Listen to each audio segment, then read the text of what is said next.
All right, greetings. Welcome to Chase Life. I'm Chase, and today we're doing a gear video on electronics. Hopefully you've seen my overall gear video. This is just a video based on what I used on my through hike, what I changed on my through hike, just my experiences. You hike your own hike, of course. So we'll start with the phone, and I'll do a separate video on vlogging and all that. But I intentionally went out and upgraded my phone right before the trail just to have the most battery life. I went with a Samsung S24 Ultra Plus. The advantage of this one is it has a 1 terabyte of memory, and I can tell you that based on my experience on the amount that I vlogged, that I recorded, which is probably more than most people, I took 100 to 200 videos and pictures every day on the average. A 1 terabyte capacity would probably do almost half the trail. So I did have the way to pull some files off. I had a USB to reader that would then take and it would put the files onto a micro SD card. Because they're so small and I just figured I would lose them, I ended up using a carrier like this. There's an SD card adapter in here to use it for a regular SD card. But this would just make it so it was like more protected and I didn't lose it as much. Yeah, so you can get these in a pretty big capacity. So what else about the phone? The only other thing I would say I would learn about this phone is that I really was, I've only dropped it twice on the entire trail. So I felt, and no, either time I didn't have any damage. What I found on the trail with this phone is that when it was really damp out, and I would protect the phone. I would put it into a Ziploc bag, but just there was dampness in the air from the rain, and there was all this dampness. My USB port would get moist, and what that means is that when you went to plug it in, like I get to my tent, I'm like got to recharge my battery or whatever.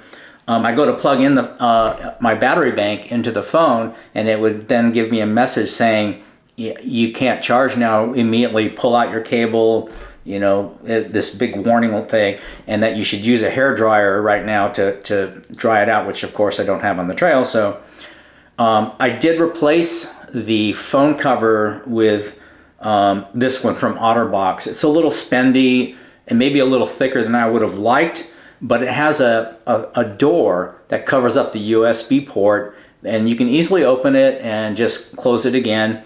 And that worked. I never had the moisture problem after doing that.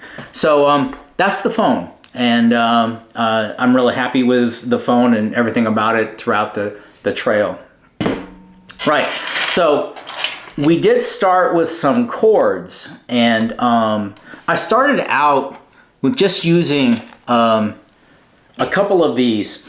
And one of the things I want to point out is that when I was first starting to plan for my hike and getting gear for my hike, and everything there wasn't that much USB-C. Obviously nowadays most things that you would buy are USB-C. During the beginning of my hike, I went to this a conclusion that if I could, I didn't want anything that used the USB-A, which is the big fat one that you can always stick in upside down, and I wanted everything to be USB-C. So I bought just these little USBs, and I made sure that my charging block was USB-C. The phone, of course, is USB-C. So that was the cords I brought. I only brought 2 because I only needed 2 because my charging block that I used only had 2 ports anyways. And if I'm hiking and my battery's dying on my phone, I would just plug in this short cable. Having a longer cable would be more a pain in the butt. And then I would just plug that into the battery bank and we're good to go. And in fact, I would normally carry the battery bank at that point like this with the phone. And that way I could still use the phone for phone things. I could still video with this and take pictures with it, and while it was still being charged. And so that worked out pretty well. I like that. What I didn't realize, and that I did learn, is that a number of hostels, and certainly hotels also, that I stayed at did not have a charge, an AC outlet So I would take my charging block, and I realized I couldn't put the phone. It would be hanging on the ground, like off the ground, if the outlet was high, which I didn't like that idea. I mean, speaking as a guy who designs this stuff for a living, the USB port on a phone is the weakest part of the entire phone. Pretty much the weakest part on any device. There's just not a lot of adhesion on the little solder pins. So I don't like the idea of this hanging. I also don't like the idea that I didn't have access to my phone from the bed. Often I would just watch a YouTube video or something like that before I went to sleep, or I'd wake up and I'd check my phone, see what time it is, that kind of stuff. So I ended up buying a 6-foot cord. So I recommend starting out the trail with one 6-foot cord and a couple of small cords. I did upgrade one of these cords to what this is, and this is from the company Nitecore. You know them for their battery banks and their headlamps. This is kind of cool. It's just a USB-C and it's magnetic, but this it makes it even smaller and easier and obviously lighter, and you can just plug that in, plug the other end into the battery bank, and it's the smallest little things. You don't have the big loop out there. Ended up really liking this. I highly recommend it. I'll put a link to that. Yeah. And speaking of putting a link to this, I am not affiliated with any of this stuff. I'm not sponsored by anything. I don't, this is all stuff I paid for on my own. And yeah, and I frankly don't care what you use. So I'm just giving you what my thoughts on it. So anyways, I did like this from Nitecore. I also carried these two things. One is a USB-C to USB-A adapter. The other one's a USB-A to USB-C adapter. And that ended up being a really good thing to carry. One of the reasons why was I tried to make sure that everything, again, was USB-C. I even replaced stuff that wasn't USB-C just so that it would only be USB-C. There was at least one thing that wasn't USB-C, well, two at the start. One is my Fitbit watch. And it had its own charger, which is this thing here, and USB-A. So because I didn't want to carry a separate charger for it, I would take the USB-A and see, you can never plug it in the right way. It's always the wrong way. So I would take my Fitbit cable and I would plug it into the adapter and then plug that in. So that worked out well. That was a good idea. I'm really glad I did that. So this and this, because I only had the USB-C cables, if I was in a situation where there was a USB plug that was USB-A, which like in many hotels on the bedside, you'll see that, I use this. And for the size and weight, I'm happy to carry these. I'm really glad I did. Anyways, so that brings up Fitbit watch. I did consider going to a Garmin watch. I looked at different watches. I've been a member of the Fitbit community and, well, the Fitbit world for a while, and many years, in fact, because it's kind of what I do for a living is design. I've been sort of involved in the wearable medical devices like this. So I'm an early adopter of the Fitbit, and I've been using that there, and I just like the data from it. I did look at seeing whether I can get a better smartwatch. I did look at even the Apple watches and the Samsung watches. If the watch has to be recharged every night, then to me that's a deal breaker. I'm not really interested in that. The only watches that actually look appealing to me right now are the Garmin's, and I'm still investigating that. I decided to just not deal with it, not worry about it, and just keep using my Fitbit. This gets me about a week of life. And there isn't I always will be going to a hotel or a hostel within a week, so I didn't ever have to worry about it. It only takes like an hour and a half to charge back up again, so that was fine. But it does require its own special cable, and it does require the USB-A adapter. So anyways, that's what we did. So let's talk about charging blocks for a second. There are, and you can get really into this. And in fact, I just saw a guy who just did a big YouTube video, maybe I'll link to that if I can, on different charging blocks and what they actually output. So you have choices now, and so I have some recommendations. That one of them is that whatever charging block you get one with these little flip out prongs that you can plug into the AC outlet instead of having them sticking out. Makes them smaller. So you'll note that I have all of these here. There's 5, and they all have the flip out little charging thingies. So what you're going to find is that there's basically, I'm just going to do a real general overview and then show you what I did. And the reason I'm doing a general overview because I don't think nobody really cares about diving into the actual super data. And again, there's another guy who's already done that.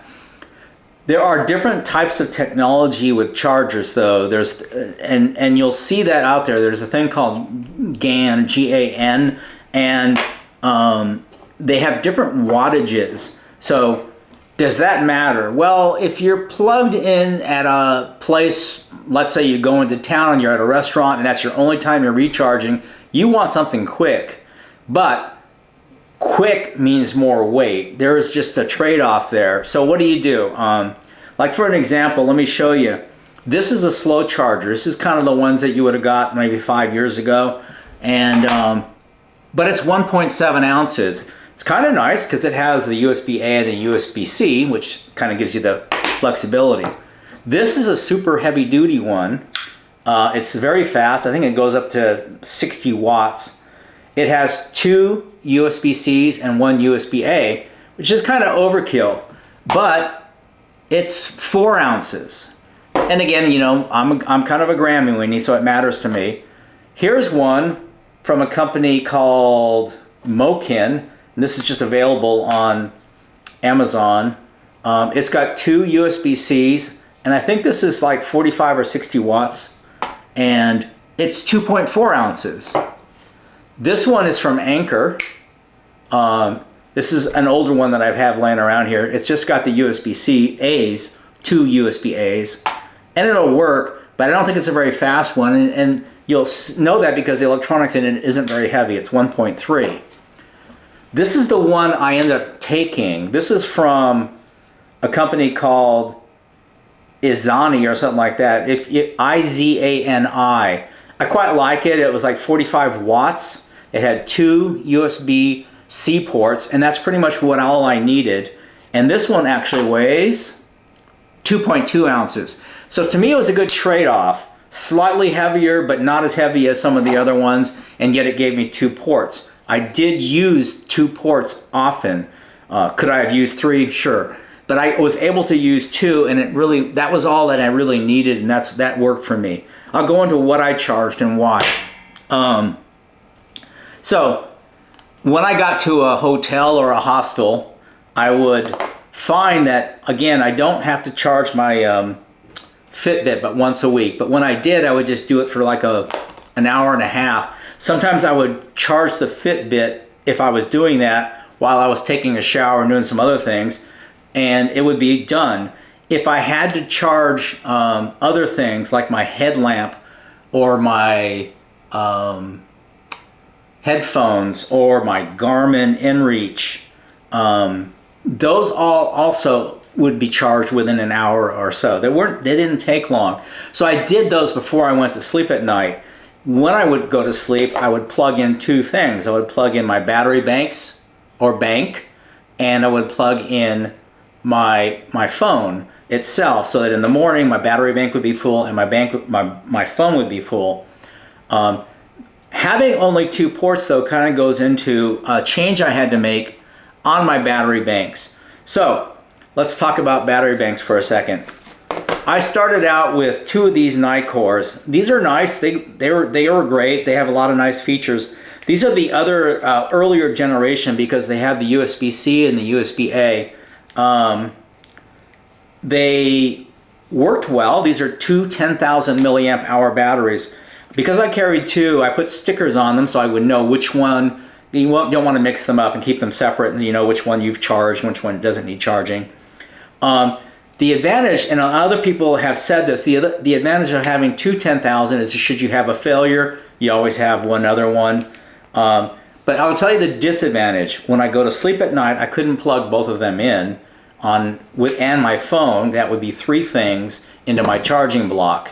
So I would then kind of juggle a little bit. I would plug one in before I went to bed and then try, but again, I'm juggling different things. So after a while, when I came off trail and went back, I decided to try the 20,000 milliamp. The advantage with this one is it's got the same power, but I only have to charge one thing. I'd plug one thing in at night. But there is a weight issue. So let's take a look at the differences between, and I never had a failure with any of these, so I don't think having one as a backup as a failure point, I don't think makes as much sense. But I'm gonna address kind of that issue anyways. So this is the 20,000 milliamp hour Nitecore, and it is 10.4 ounces. These are 5.4. So 2 of these, 10.8. So, okay, you know, it's a slight addition to go with 2, right? But I want to point out too that you can get a 5,000 milliamp hour Nitecore.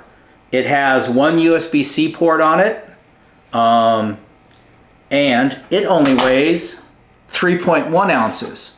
So depending on your capacity and what it is you're doing and how many days you think you'll need batteries, you can kind of juggle between the 10,000s, the 5,000s, and the 20,000 milliamp hour versions. One of the conclusions I came to is, let me tell you a little bit about how much I used and what my experiences were. So when I was hiking, if I left my phone just in a normal mode and was using, as I typically did, far out to track, so it was always checking the GPS, I typically would run out of battery in this, I think it's like 4,500 milliamp hour phone, but I would run out of battery 6-7 hours into the hike, maybe 8 hours. And then I would just hook up the battery bank to it. So that battery bank would then fill the phone all the way back up. Would it fill it twice like you would think with a 10,000 milliamp hour it would? Not really. It never really seemed to do that. But I would get a day and a half extra out of one of these. So 2 of these pretty much meant I could hike with batteries for roughly 3 days. When I went out for 4 or 5 days, what I did was I put the phone in battery saver mode and I put it in airplane mode. And what that gave me was a lot more battery life. The negative is that the tracking operation using the Far Out app really didn't work well. And it tells you that. It says, hey, you got battery saver mode on, this is gonna really be bad. And it is. But if that's what you need to do to reserve battery life, then that's what you need to do. I did run out of batteries twice on the trail, and one time was coming into Damascus, and I ended up walking the wrong way in the trail because when I got out of my tent in the morning, I got confused. And then when I got to the main road to go into Damascus, I had no idea which way to go. There was no signs. I went the wrong way until I finally found somebody I could ask, and they go, dude, you're going the wrong way, go that way. So it kind of sucks. So I'm thinking that in the future long hikes, I might just carry this 5,000. It's only, like I said, was it 3 ounces or so. I might just carry this as a backup, as just an emergency, along with my 20,000 milliamp hours. And I think that would probably be enough for most everything I'm doing. Now, if you're not vlogging and you're not doing a lot of videos, you may not need as much battery life as I did. Anyways, that's pretty much everything to do with the battery banks. Been pretty happy with these. I have a lot of other ones I have. This Inui is a common one that also people use. I quite like it. It's 10,000 milliamp hours. I went with a Nitecore. I am a big kind of sucker for carbon fiber. This is 7 ounces, so you can see that it's significantly heavier than the Nitecore. Anyways, that's the battery banks. Now, when I started the trail, let's talk about music and MP3s and audiobooks and all that. When I started the trail, I was pretty much sure that I was not going to listen to anything on the trail. I felt it would take away from my immersive on the trail experience. I wanted to be in the moment. And that's a valid thing, but I realized I was kind of being silly, and about 30 days in, I started listening to some music, and I quite liked it. So I kind of did a trade-off after that. I did not listen to music in the mornings. I would just, because that's when it's quiet, the birds are out. I quite liked not hearing anything. But I found the music really helped on those really long, just grinds up the mountain, and where you're just boring and you're just walking and you're just trying to get through the day. The music was nice. And I also listened to audiobooks. I had downloaded a bunch of them, and what I found, to my surprise, was that when I listened to audiobooks, I actually walked slower. My pace decreased, I guess because I'm just kind of thinking about what's being said, whereas with the music, I could just kind of almost, it was just more background. But I did start, because I was so worried about battery life, I started with this Sandisk MP3 sport player. It does audiobooks, it does all the things I needed. It was pretty cool, and it weighs pretty much nothing. This is like 0.8 ounces. It's not even an ounce. So I started out with this, and I started out with the just plug-in headphones. It's got a headphone jack on it, and I wear headphones. What I found for me is after just a couple of weeks, I grew to hate the headphones. Just that cord dangling down was getting tangled up in things. It was just always in my way. So I ended up going to Bluetooth, and I switched over to these are bone conduction headphones. These are ones from Shokz, and you just wear them, and you do a sync to your Bluetooth device. Well, that meant I was going to use my phone also for doing MP3s. I did a little bit of just kind of really rough testing on the trail, and I found that listening to music and MP3s on my phone basically had no power draw that was noticeable, or audiobooks. I don't think it really made any difference. I love these bone conduction headphones. I could still hear things. I could still hear other hikers. I could hear wildlife, unless the music is turned up really loud. But it gave me the best of both worlds, and I just didn't like the feeling of having earphones stuck in my head anyways, or in my ears. So I really like these, and they're very common on the trail. In fact, one of the things that's kind of funny is you'll be walking along the trail, and you'll have another hiker come up to you, and you'll both go up, and immediately you'll see the guy do this, and you'll do that. And what you're both doing is you're hitting the pause button on your Shokz. Now, I did actually replace these. The earlier version of the Shokz Sport 2 headphones had a custom cable that had a little magnet on it, and you charged it that way. Again, USB-A. They came out with a new version that had a USB-C port right on there, and I went, okay, I'm sold. I bought those instead, so I really liked having that. These don't have a huge battery. They last about 7-8 hours on trail. They'll eventually die if you're on a long day. But they charge up pretty quickly, and they don't use much of your power to recharge because the battery's so small on these anyways. So again, I had two. This is the one that had the special charging cable. So I ended up using these. Highly recommend these instead of the wired headphones. And I'm a big fan of the Shokz. They're also waterproof, and you don't have to worry about them. I just wore them all the time, even without even thinking about it. So I also had headlamps, and I had started out with this Nitecore, but it had a USB micro on it. So I ended up replacing it with this one. Some people complain about this head strap that comes with, I think it's the NU20, but I really liked it. It does everything I need. It's got the red lamp. It's got the different levels of brightness, which when I've accidentally ended up night hiking a few times was really important. So it just does everything I need. It was great. I just kept it recharged all the time, and big fan of this headlamp. Yeah. So then I carried the Garmin InReach. I started out with this and learned some things. I started out with doing the breadcrumb tracking.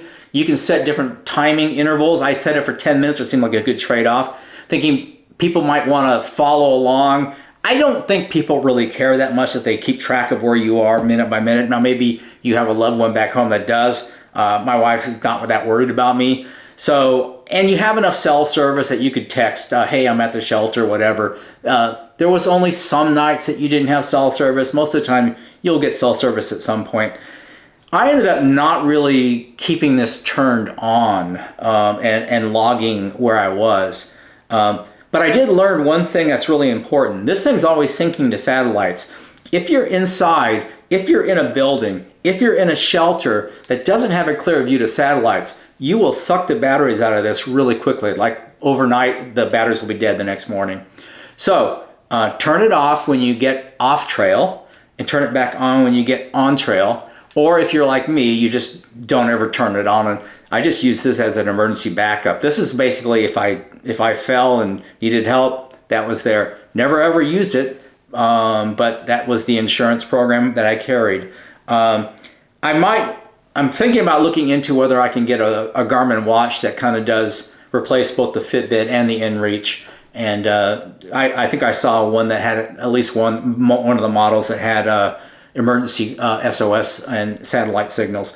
Anyways, that's kind of where we're at. But if that's not the case, if I misunderstood what you could do with the watch, I'll just keep carrying this. They do have the InReach Mini 3 out now. So this one went from $400 to about $250. I don't really see a big value in the 3, especially with the way I use it. I don't use it for messaging and all that stuff. But if you do, this is not easy to use. So the 3 with its touch screen is a little easier. Other than that, I don't have any reason to upgrade. Right. So the other thing was logging temperatures. I always carried a thermometer when I did all my hikes, and on my training hikes, I really found that to be quite useful. I learned for me at what temperatures I needed to dress a certain way, and I think there are probably going to be people out there that go like, well, duh, you can just walk outside and you'll know that. It's my inner autism. I just have to kind of know. And so I knew that it was 58 degrees. I would wear a certain, I would wear my, a certain thing. And at some temperature, I would not wear this and all that. And I'll go into that into my clothing thing. But I always wanted to know what temperature it was. I thought this, which is from a product from Govee, would be even cooler. This logs humidity and temperatures and constantly logs it, hooks up to your phone via Bluetooth. I don't know if that really affects the battery life on the Bluetooth or not. I don't think it will. I ended up not using this very much. I didn't really care that. I was surprised, I'm a data nerd. I thought I would use this a lot. I ended up not using it, never really looking at my phone. I did end up using my Thermodrop. This is the zipper pull Thermodrop. One advantage of the Thermodrop over the Govee is this is water resistant. This is semi-water resistant. There's a hole in here to get the humidity in, and so that kind of defeats it. Now, it's not like it's going to die if you get it out in a little water, but you have to be more careful with this one. Anyways, I ended up ditching this. I stayed with this. This does show you the last 24 hours, I think, the high and the low. You just have to push the button. It does have a backlight on it, so you can light it up. I found this really kind of helpful when I was in my tent. I would look sometimes at 3 a.m. in the morning to see what the temperature was, and like, why am I freezing? Oh, it's 31 degrees. I carried this on the outside of my pack. I actually put it on one of my zipper pulls on my my waistband strap, my hip belt. And yeah, so it was easy to see as I walked. I would just take a look at it. One nice feature of this is when you flip it over, the numbers flip. So that's just kind of a cool little thing. Weighs almost nothing. It's not expensive. I think it was like 20 bucks. And I'm just a big fan of this thing. It does require a battery, and it does use a coin cell battery, but it will last pretty much the entire trail. But just in case, I carried an extra coin cell thinking that for the size and weight, it was good insurance. I ended up not replacing it on trail, but I did have to replace it when I came off trail from Hurricane Helene. It did die, and I went back with a new battery and lasted the rest of the trail. All right, so that was temperature monitoring. The other thing I kept that I used for electronics was, and it's kind of admittedly a luxury item, But that was, I used these inflators from Flextail. I have one of the original Flextails, which is a lot bigger. It's somewhere back here. I have one of those. It has a light built into it. Yeah, I don't know, you might have seen that. But when they came out with this, the Flextail Zero, I was pretty thrilled. Owning it, I'm kind of less thrilled. So I will go into more later on a different video as to what I'm going to do going forward. But this one lasted 3 nights. The switch on it broke. I could still use it, but I would, and I did as I went on the trail, I would find a twig, a little stick, and I would use it to push the start button, and then you'd have to cover this with your hand, because that's what the air would not work right. It would suck through that hole, and that's kind of ridiculous. I ended up buying a replacement, and it hasn't broke, so I don't know what the heck was wrong with this one. So that's good. The 2 negatives with this is it has its own weird little battery. Good news is it's USB-C, and you can take it out and charge it. But it's one more thing to charge. You got to keep thinking about it. The other thing is that it's not too loud, I don't think. Towards the end, I think the last 2 or 3 weeks of my hike, this started failing on me. I could almost smell burning, and it would just quit. It would overheat, and I'd have to let it cool and then turn it on again.